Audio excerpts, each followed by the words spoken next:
My son forgot to hang up the phone after our conversation. I heard him laughing with his wife. He's too blind to notice and too stupid to understand. These words hit me like a slap in the face. I quietly hung up the phone myself and went to the bank. A month later, I handed him the lawsuit and said, "Let's meet in court." He was scared because he knew it was his end, but he didn't realize that my plan was just beginning. Before we continue, please subscribe to the channel and let us know where you're listening in the comments. Thanks for the help, Dad. I'll pay you back next month. I promise. Patrick's voice carried that familiar strain I'd grown accustomed to over the years. Another emergency. Another bill he couldn't cover on his bartender's salary. Don't worry about it, son. Family helps family. I meant it, just like I'd meant it the dozens of times before. The phone felt warm against my ear as I leaned back in my kitchen chair, watching the late afternoon sun filter through the curtains. All right, well, I got to go. Love you, Dad. Love you too, Patrick. I waited for the familiar click, but it never came. Instead, I heard the soft thud of the phone being set down, followed by footsteps moving away. Patrick had forgotten to hang up. I was about to end the call myself when I heard Megan's voice, sharp and curious. Did he notice the card withdrawals this time? My hand froze on the phone. Card withdrawals? Patrick's laugh echoed through the speaker, cold and mocking. He's too blind to notice that, and too dumb to figure it out, even if he did. The words hit me like a physical blow. My grip tightened on the phone until my knuckles went white. How much did you take this week? Megan's voice again casual, as discussing the weather. $3,000. Easy money. The old man's pen was pathetic to guess. Who uses their wedding date? Patrick's voice grew distant as he moved around their apartment. He's been such a sucker all these years. I felt something cold settle in my chest. My wedding date. The date I'd married Patrick's mother, Sarah. The date I'd shared with him when he was 12, telling him how it was the happiest day of my life. Quietly, carefully, I hung up the phone. My hands shook as I opened my banking app. There it was, clear as day. ATM withdrawal, $3,000. 3 days ago, another $2,500. Last week, $4,000. The pattern stretched back months, maybe longer. How had I been so blind? I scrolled through transaction after transaction, each one a knife twist. The money I'd worked 40 years to save. The nest egg I'd built by skipping vacations, buying generic groceries, driving the same car for 15 years, all to make sure Patrick had what he needed. College tuition after Sarah died, help with his wedding, down payment assistance for their apartment. I remembered sitting in my empty house after Sarah's funeral, staring at Patrick's acceptance letter to Ohio State. The tuition was $28,000 a year. I had liquidated half my retirement account without hesitation for Patrick's future. I told myself Sarah would want this. Now, I sat in that same kitchen, staring at my phone screen, watching my life's work disappear $3,000 at a time. My chest burned with something I hadn't felt in years. Not the grief that had consumed me after Sarah's death. Not the loneliness of widowhood. This was pure crystalline rage. I set the phone down and walked to the window. Patrick thought I was too blind to notice, too dumb to figure it out. I stared at my reflection in the window glass. 65 years old, gray-haired. Maybe I did look like an easy mark. Maybe I had been one, but not anymore. I picked up the phone again, scrolling through my contacts until I found what I was looking for. Tomorrow, I'd need answers. I'd need to know exactly how my son had gotten my pen, how long this had been going on, and most importantly, how to make sure it never happened again. The plan was already forming in my mind as I sat there in the growing darkness. Patrick thought he was so clever, so much smarter than his old man. He was about to learn just how wrong he was. The morning coffee tasted bitter, but it sharpened my focus. I'd spent the night planning, and now I needed information. Changing my pen immediately would tip Patrick off that I knew about the thefts, and I wasn't ready for that confrontation yet. First, I needed to understand exactly how he'd figured out my code. I dressed carefully, choosing clothes that would help me blend in at my destination. The Lucky Strike Tavern sat in downtown Columbus, a dimly lit establishment where Patrick's best friend, Brendan, worked behind the bar. If anyone knew the details of Patrick's scheme, it would be him. The drive took 20 minutes. I'd lived in this city my entire adult life, raised Patrick here, buried Sarah in Green Lawn Cemetery. The irony wasn't lost on me that I was about to use those same familiar places to investigate my own son. The tavern's neon sign flickered like a faulty heartbeat. Inside, the air hung thick with the smell of fried food and stale beer. I chose a spot at the far end away from the others. Brendan looked up from washing glasses, his face brightening with recognition. "Mr. White, haven't seen you in here for ages. How are you doing?" "Getting by, Brendan. Just thought I'd stop in for a quick drink." I settled onto the stool. "Bourbon neat," he poured with practiced efficiency. "Patrick mentioned you've been helping them out a lot lately. That's really generous of you. Family's important."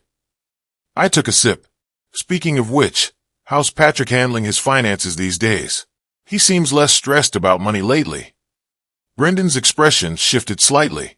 "Yeah, he's been more relaxed about that stuff. Says he figured out a system." "A system?" I kept my voice casual, mildly curious. "Sounds like Patrick. Always was clever with numbers." "Well, you know how it is with bank stuff." Brendan wiped down the bar with unnecessary vigor. "People find ways to make things work." I leaned forward slightly, lowering my voice to a conspiratorial whisper. "Between you and me, I've been having trouble with my own banking lately. Keep forgetting my PIN. How do you young folks remember all these numbers?" Brendan relaxed, apparently relieved to move to safer ground. "Oh man, that's the worst. I use my birthday. But Patrick always said that was too obvious. He uses dates that mean something to him, you know. He told me he cracked his dad's PIN by trying important family dates." My heart hammered against my ribs, but I kept my expression neutral. Smart thinking. "What kind of dates?" "Well, he said he tried your birthday first, then his mom's then." Brendan paused, realizing he might be sharing too much. "I probably shouldn't be talking about this stuff." "Oh, don't worry about it. I'm just impressed he remembered all those dates." I raised my glass in a mock toast. To good memories. The memory hit me like a physical blow. Patrick, at 12 years old, sitting on our back porch after Sarah's funeral, tears streaming down his face. "Tell me about the day you married Mom," he'd whispered. "Tell me about when you were happy." I'd sat beside him, my own grief raw and overwhelming, and told him everything. How Sarah had looked walking down the aisle. I slipped a ring on her finger. How we danced to At Last as husband and wife. March 15th, 1982. The date I'd entered as my PIN 15 years later, when the bank required a 4-digit PIN. "Yeah," Brendan continued, oblivious to the storm raging inside me. "He said it was your wedding anniversary. Pretty romantic that you still use that as your PIN after all these years." I finished my bourbon in one burning gulp. Well, you know what they say about old habits. I placed a 20 on the bar. "Keep the change, Brendan. And maybe let's keep this conversation between us. Patrick might be embarrassed that he's been talking about family finances." "Of course, Mr. White. No problem at all." I walked out of the tavern on unsteady legs. In my car, I sat gripping the steering wheel until my knuckles went white again. The wedding date, my most precious memory, had become the key to my son's betrayal. I started the engine, heading toward Patrick's apartment. It was time for a conversation, but not the kind he was expecting. As I drove, I rehearsed the words. Patrick thought he was so clever, using my love for his mother against me. He was about to discover that some memories were worth fighting for. The steering wheel bit into my palms as I pulled up to Patrick's house. I knocked firmly. Patrick opened the door in sweatpants and a stained t-shirt. His face shifted from confusion to forced brightness. "Dad, what are you doing here?" "I know everything. Return my money." The words came out steady, controlled. His mouth opened, then closed. "What money?" "Dad, I don't know what you're talking about." I pulled the folded bank statements from my jacket pocket, the paper crackling like accusations. "These withdrawals, my PIN, my wedding date." The color drained from his face. He stepped back. That's impossible. I would never." March 15th, 1982. I read the numbers aloud like an indictment. The date I married your mother. The date you've been using to steal from me. Who told you that? His voice cracked, the pretense crumbling. Does it matter? I stepped inside, scanning the living room. New furniture, a massive television, all purchased with my money, my memories. Patrick's jaw tightened. Fine. Yes, I took some money, but it's not stealing when it's family. Some money. I unfolded the statements completely. $37,000 over 8 months. Megan appeared from the kitchen, her voice sharp as a blade.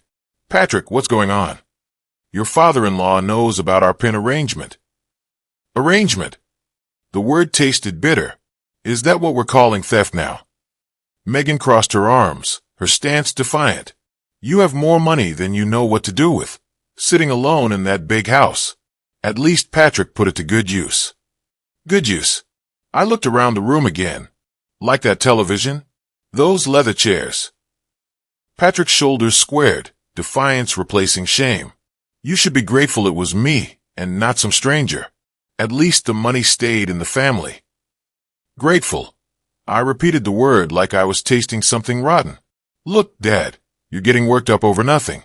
It's not like you need the money. What are you going to do with it anyway? Buy another cardigan. Megan laughed, a harsh sound that cut through the tension. He probably doesn't even remember giving us that PIN in the first place. I hadn't given them anything. The PIN was private, sacred. They'd taken that memory and turned it into a tool for theft. I want every penny back. By next week. My voice stayed level, controlled. Patrick scoffed. Or what? You'll call the police on your own son. The challenge hung in the air between us. I folded the bank statements carefully, tucking them back into my pocket. We'll see. I turned toward the door. The door closed with a definitive click. In my car, I sat for a moment. Patrick thought this was over. He thought I'd slink home, defeated and embarrassed. He was about to learn how wrong he was. I walked to the kitchen and set the kettle on the stove. The withdrawal papers lay spread across the counter. Maybe I should just let it go. $37,000 was a lot, but I had enough. The kettle's whistle pierced the silence. As I stirred my tea, a memory surfaced. Patrick's sophomore year at Ohio State. He'd called, panicked. I'd liquidated my vacation fund, the trip Sarah and I had planned to Ireland, to cover his tuition. Then the car, the wedding, the apartment deposit, the failed business. I had sacrificed everything. I walked to the living room, where our family photos lined the mantelpiece. Sarah smiled back at me. I'd sacrificed my dreams, my retirement plans, my chance to travel. Also, Patrick could have opportunities I'd never had. You should be grateful it was me, and not some stranger. Patrick's words replayed in my mind as I traced Sarah's face. She'd been the one who insisted we start a college fund. He deserves every opportunity, she'd said, counting out dollar bills from her teacher's salary. How my hands had shaken when I slipped the ring on her finger. How we danced to at last as husband and wife. March 15th, 1982. The date I'd entered as my PIN 15 years later, when the bank required a 4-digit PIN. Yeah, Brendan continued, oblivious to the storm raging inside me. He said it was your wedding anniversary. Pretty romantic that you still use that as your PIN after all these years. I finished my bourbon in one burning gulp. Well, you know what they say about old habits. I walked out of the tavern on unsteady legs. In my car, I sat gripping the steering wheel until my knuckles went white again. The wedding date, my most precious memory, had become the key to my son's betrayal. The anger hit me like a physical force, not the hot, impulsive rage, but something colder, more calculated. Calling the police crossed my mind, but I couldn't do that to my son. However, there were other ways to handle theft, legal ways that didn't involve criminal charges. As I lay there in the darkness, a plan began to take shape. Not revenge, justice. There was a difference. Tomorrow was Friday. The courthouse would be open. 40 years as an engineer had taught me the value of preparation and precision. Sunlight filtered through the blinds as I rose, the plan sharp in my mind. By 7 a.m., I was dressed in my best suit. The drive to First National took 15 minutes. I approached the customer service desk. I need to report unauthorized use of my debit card. I set a folder thick with printed bank statements on the desk.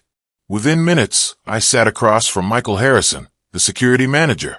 He opened the folder, his expression growing serious. "Mr. White, these are substantial amounts. You're saying you didn't authorize any of these ATM withdrawals?" "Not a single one. Someone has been using my PIN for months. I have reason to believe it's a family member." I pointed to the withdrawal pattern. Notice the amounts never exceed $5,000, staying under reporting thresholds. Harrison nodded grimly. "That's unfortunately common in family fraud cases. We'll pull the security footage from the ATMs used. Will you press charges if it's confirmed to be your son? I want my money returned. How that happens depends on how cooperative he chooses to be." Over the next 3 days, I maintained my routines. On Wednesday afternoon, Harrison called. "Mr. White, we've reviewed the ATM footage. The person making the withdrawals matches the description you provided of your son." He continued, "We've contacted him directly. He initially denied any wrongdoing, but when presented with the video evidence, he became quite agitated. Said this was a family matter, and the bank had no business interfering." I gripped the phone tighter. "What's your next step?" "We're required to give him an opportunity to explain or make restitution before pursuing formal charges." After hanging up, I knew my move had succeeded. Patrick knew his theft had been discovered through official channels. I anticipated his response. Sarah used to call it his cornered cat behavior. As I sat down with my evening coffee, my phone vibrated insistently. The screen illuminated with a name I'd been expecting, Patrick. I stared at the screen for 3 full rings, then answered, my voice steady. "Hello, Patrick." "What the hell did you do?" His voice exploded through the speaker, raw with fury. "The bank called me. They're accusing me of fraud. I reported unauthorized withdrawals from my account. The bank is doing their job." "Unauthorized? I'm your son. This is family money." I remained silent. "Dad, are you there? Say something." Megan's voice then cut through, sharp as broken glass. "Mr. White, this is disgusting behavior. Is this how you show love for your family? Patrick has given you everything, and this is how you repay him? By humiliating him with bank investigators." I waited for the pause. "I want my money returned." Patrick's voice returned, breathless with rage. "Your money? Dad, you're going to die someday. And who do you think gets everything anyway? I was just getting an advance." "An advance requires permission." "Permission?" He laughed, bitter and harsh. "You want permission? Fine. Here's some permission for you. Stop this investigation, or you're going to regret it." The threat settled between us like ice on water. "Regret it how exactly?" "You think you're so smart sitting in that big house all alone. But you need us more than we need you, old man. How often do we visit? How often do we call just to check on you?" Megan's voice chimed in again, syrupy with false concern. "We're all the family you have left, Mr. White. Do you really want to throw that away over money? What would Sarah think?" The mention of my wife's name hit like a physical blow. Sarah would want honesty between family members. "Honesty?" Patrick's voice cracked. "You want honesty? Here's honest. You're a lonely old man who buys his family's attention with money. And now you're angry because someone finally called you on it. The bank will complete their investigation regardless of what I say now. The process has started." "Then stop it. Call them back." "I can't do that, Patrick." "Can't or won't?" "Won't." Silence stretched between us. "Fine." His voice dropped to something colder, more calculated. "You want to play this game? We'll play. But don't come crying to us when you realize what you've lost." The line went dead. I set the phone down, my hands trembling slightly from the effort of maintaining control. I walked to my desk and pulled out a legal pad, writing down everything I could remember from the conversation. Patrick's threats, Megan's manipulations, their exact words about regret and consequences. The pattern remained unchanged from the drunk driving incident years ago. Everyone was wrong except Patrick. 2 days passed in watchful routine. On Thursday morning, the knocks shattered the calm. Sharp, authoritative raps. I peered through the living room curtains and saw two police cruisers parked in my driveway, lights flashing. I opened the door. Mr. Roger White. That's me. The lead officer, a woman with steel gray eyes, unfolded a paper. We have a search warrant for these premises based on an anonymous tip regarding illegal weapon storage. Weapons. Officer, I've never owned a gun in my life. There's been some mistake. I stepped aside, my mind racing. Anonymous tip. The timing was too convenient, too perfectly vindictive. You're going to regret it. Within minutes, my home transformed into chaos. Drawers pulled open, couch cushions overturned. I stood on my front lawn, like a defendant in my own life. Neighbors emerged, recording my humiliation. Mr. White. The lead officer reappeared. We've completed our search. No weapons were found on the premises. The tip mentioned specific locations. We found nothing to substantiate the claim. They departed as efficiently as they'd arrived, leaving behind overturned furniture and violated spaces. I watched their taillights disappear, then turned back toward my house. The front door clicked shut behind me, the scattered papers crunching under my steps. I walked to my study where the computer still hummed quietly. I logged into the Facebook account Sarah had set up for me. I navigated to Megan's profile. Her latest post was pinned at the top, uploaded 2 hours ago. A video, the search, my humiliation captured in high definition. The caption read, "Unfortunately, my father-in-law has taken the wrong path. We're heartbroken, but not surprised. Mental decline affects many elderly people, leading to paranoid delusions and accusations against family members. Please keep him in your thoughts and prayers during this difficult time. Family First Mental Health Awareness." The video showed police cars in my driveway, officers carrying boxes, neighbors gathering like vultures. The comments flowed like poison. So sad when they get like this. My grandmother did the same thing before we had to move her to assisted living. You're such a saint for putting up with this, Megan. I slammed the laptop shut, my hands trembling with rage.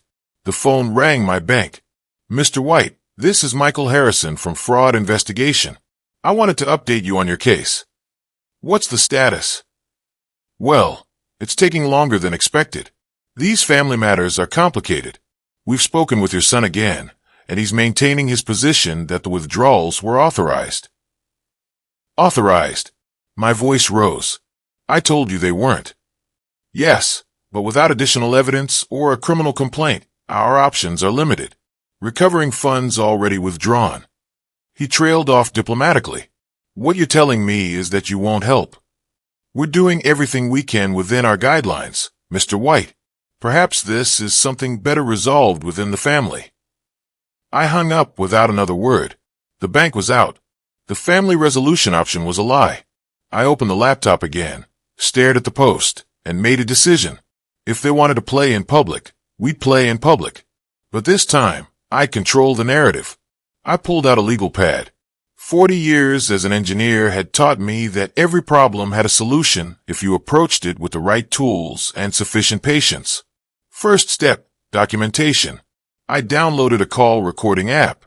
Every future conversation with Patrick would be preserved. Second step, professional help. I found Detective Marcus Webb and met him at his shabby downtown office. $37,000 over 8 months, I explained, sliding the bank statements across his desk. I need to know what they spent it on. Within a week, Webb delivered his first report. The photos showed Patrick and Megan's casual extravagance, designer clothing, expensive restaurants, weekend trips. My money had funded their performance of prosperity. But the most interesting discovery was on social media. Your son's been bragging about his inheritance advance on social media, Webb explained, showing me a screenshot from Patrick's Instagram. The caption read, "To family money, well spent. Living my best life, family wealth." He wasn't just stealing from me. He was mocking me publicly. Third step, the trap. I created a fake email account and set myself a fabricated bank alert about suspicious activity. Then I called Patrick, the phone quietly recording every word. "Dad, what's wrong? You sound upset." "I just got an alert from the bank. They're flagging unusual withdrawal patterns on my account. Large amounts, always just under $5,000. They want me to come in tomorrow to review the security footage. Security footage? His voice cracked slightly. From the ATMs. They can see who's been using my card. When he spoke again, his voice carried a note of panic. Dad, maybe you should wait. Don't go to the bank tomorrow. Let me call you back. The line went dead. Pressure reveals structural weaknesses. Patrick had just shown me his. Now came the most important component, legal action. I called the law office of Thompson and Associates. Attorney Sarah Thompson was younger than I expected, but her questions were sharp. Mr. White, you're certain about proceeding with this? Suing family members creates permanent damage to relationships. The damage was created when my son decided to steal from me. She reviewed my evidence, bank statements, Webb's photographs, the recorded phone conversations. This is actually quite strong. The recordings are admissible. What are we looking at for damages? Theft of $37,000 plus interest, court costs, and potentially punitive damages for the systematic nature of the fraud. The courthouse clerk stamped my documents. Case number CV 2024-1847. Roger White versus Patrick White and Megan White. I was heading home when my phone rang. Patrick, I activated the recording app before answering. Dad, we need to talk. Can you drop this bank thing? We can work something out. Work what out exactly? Look, maybe I did borrow some money without asking, but families don't sue each other over misunderstandings. Borrowing requires permission, Patrick. Taking without permission is theft. Megan's voice cut through the background. Tell him we'll pay him back. Slowly, but we'll pay. How slowly? I asked. Maybe $50 a month. 100. We're not rich, Dad. I thought of the photos Webb had taken yesterday. Patrick signing the check at a steakhouse that charged $60 for ribeye. You'll be hearing from my attorney. Your attorney? His voice pitched higher. Dad, you can't be serious about this. I'm your son, and I was your father. Neither fact prevented the theft. We'll fight this. We'll tell everyone you're having mental problems. The police search proves. I hung up, my finger steady on the end call button. The irony wasn't lost on me. Years ago, when Patrick was 12, I told him, taking what isn't yours is wrong, no matter what excuse you use. He'd learned the lesson then. That evening, I poured myself a glass of the wine Sarah and I had been saving for 15 years. Tonight felt right. Justice, it turned out, was worth celebrating. The month flew by in a blur of legal preparations. Finally, I stood in the echoing courthouse hall, anchored by the weight of my carefully compiled evidence. The courtroom was called to order by Judge Patricia Reeves. Your Honor, the plaintiff will demonstrate systematic theft totaling $37,000 accomplished through unauthorized use of the plaintiff's personal identification number. Thompson began. First came the bank statements, a drumbeat of betrayal measured in dollars. Then came Webb's photographs, Patrick and Megan laughing over champagne, shopping at luxury stores. The moment I'd been waiting for came when Thompson activated the phone recording. Patrick's voice filled the courtroom, his panic clear. Dad, maybe you should wait. Don't go to the bank tomorrow. Let me call you back. Then his later admission. Look, maybe I did borrow some money without asking. When Patrick took the stand, he claimed I was getting older and forgot giving permission. Do you have any written permission? Thompson asked. Well, no, but it was understood between us. Family doesn't need formal permission for everything. Thompson then pulled out Patrick's Instagram screenshot for the judge. To family money well spent. Some people know how to enjoy life. Does this sound like someone who believed he had permission to use his father's money?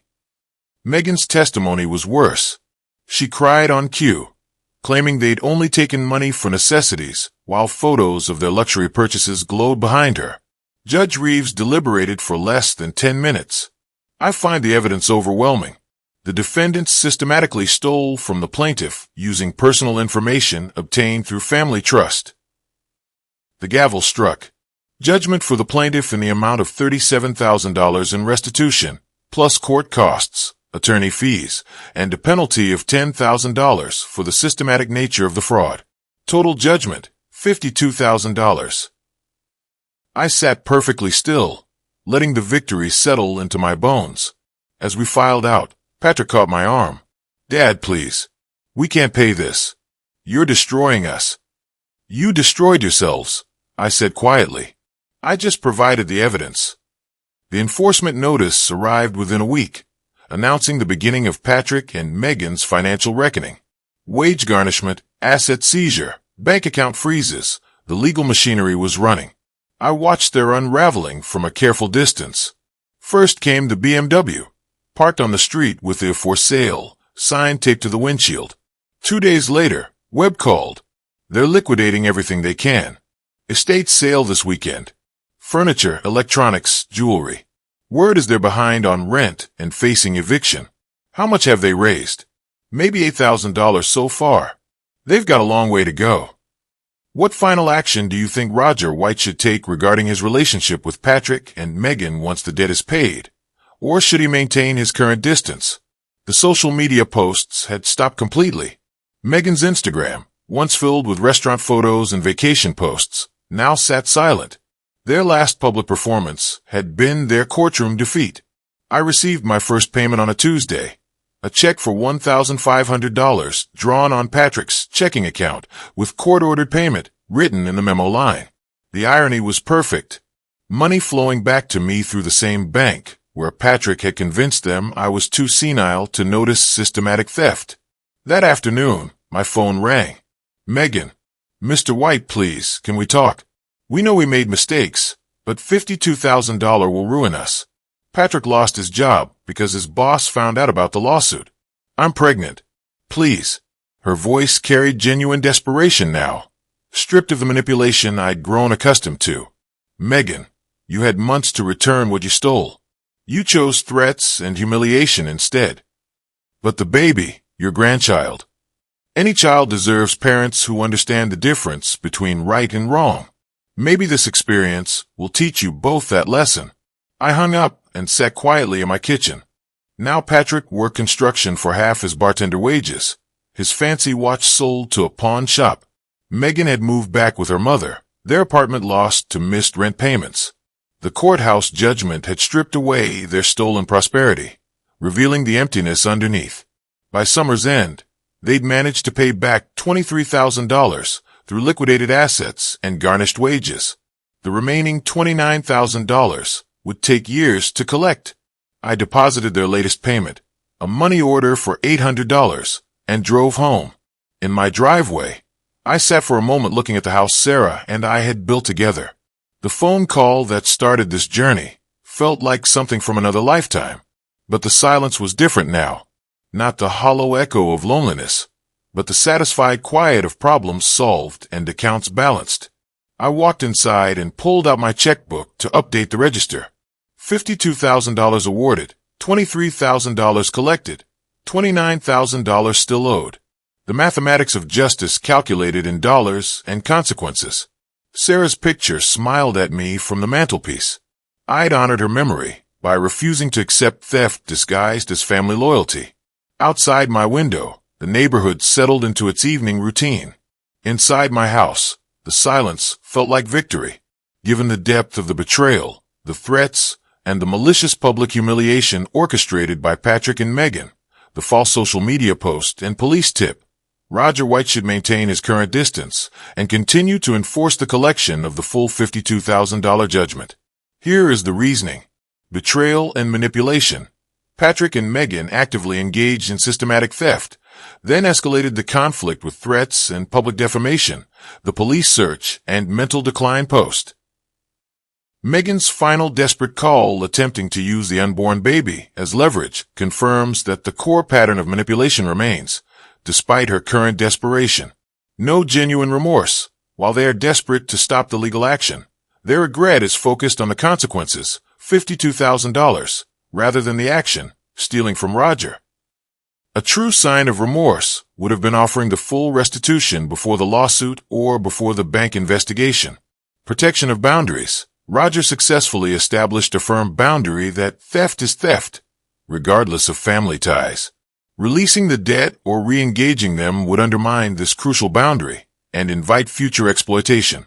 Future grandchild. Roger can maintain distance from Patrick and Megan while leaving open the possibility of a relationship with his grandchild later in life, if and when the parents have demonstrated sustained rehabilitation and financial responsibility. Roger should communicate to his attorney that any future contact about the grandchild must be initiated by him, on his terms, once the debt is fully satisfied. Roger's silence and continued enforcement of the court order are the most powerful and honest ways to hold his son accountable, aligning with the justice he sought. If you like this story, please like this video, subscribe to the channel, and share your impressions of this story in the comments.